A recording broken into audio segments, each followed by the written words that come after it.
direito como ferramenta de controle social. Avanço ou risco?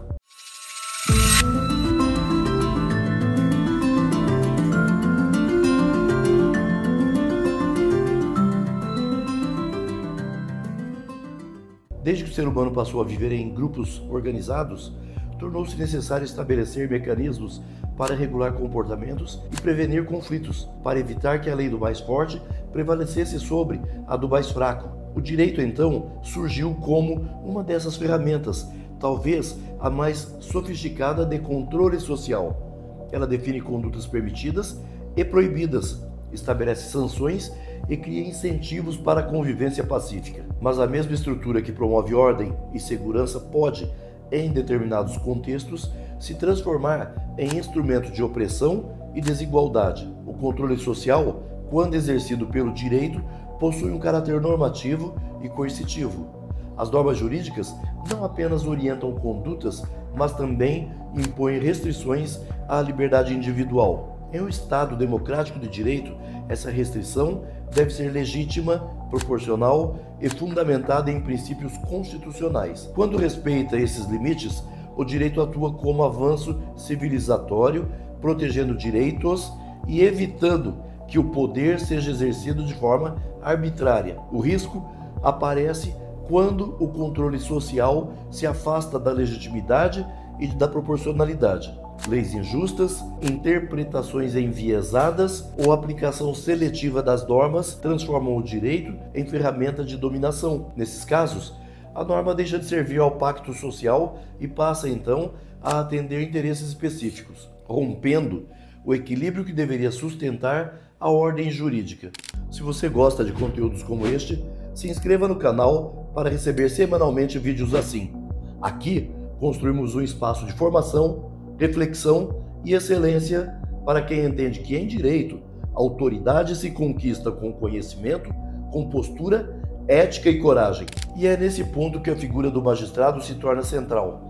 Ele é a última barreira entre o cidadão e um poder que, sem freios, pode facilmente se desviar do interesse público. Michel Foucault analisou como as instituições modernas, entre elas o sistema jurídico, exercem poder de forma difusa, moldando comportamentos e influenciando modos de pensar.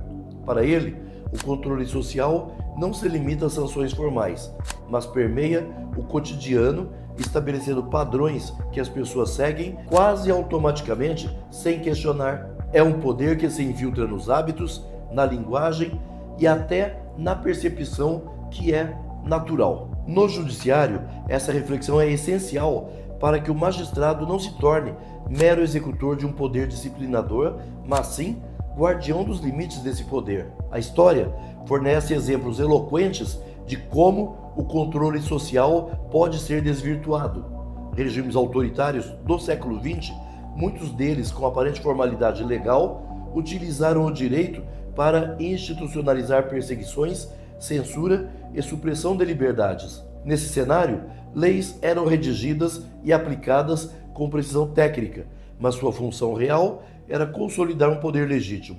O juiz que, nesse contexto, apenas cumpre a lei sem questionar sua compatibilidade com princípios universais de justiça, corre o risco de ser cúmplice da opressão. O desafio do magistrado contemporâneo é, portanto, o de compreender que sua função não é apenas aplicar a lei, mas também verificar se ela está em harmonia com os direitos fundamentais e com os valores democráticos. Isso exige coragem para reconhecer e corrigir distorções, mesmo quando essas distorções estão institucionalizadas. Significa lembrar que a autoridade judicial é um meio de proteção da sociedade, não um fim em si mesma. Quando o direito cumpre seu papel legítimo de controle social, ele fortalece a cidadania, preserva a paz e assegura que conflitos sejam resolvidos de forma justa e previsível. Nesse sentido, ele funciona como um regulador de tensões, permitindo que diferentes interesses coexistam sem que a convivência social se desintegre. Mas, quando esse controle se desvia de seus fundamentos éticos e constitucionais, ele se converte em ameaça à própria liberdade que deveria proteger. No plano filosófico, a tensão entre controle e liberdade acompanha a própria história do pensamento político. Rousseau advertia que a obediência às leis é liberdade, desde que essas leis sejam expressão da vontade geral e não imposição de um grupo dominante. Essa distinção é fundamental para o juiz.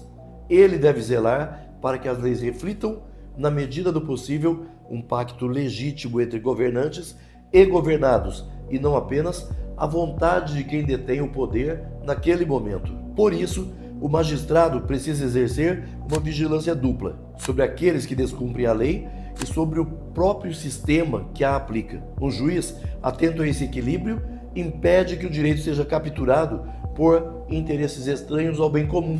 É nesse ponto que o direito deixa de ser apenas uma ferramenta de controle e se transforma em instrumento de emancipação capaz de regular sem sufocar, de proteger sem aprisionar e de garantir que a ordem social seja construída sobre os pilares da liberdade, da igualdade e da dignidade humana.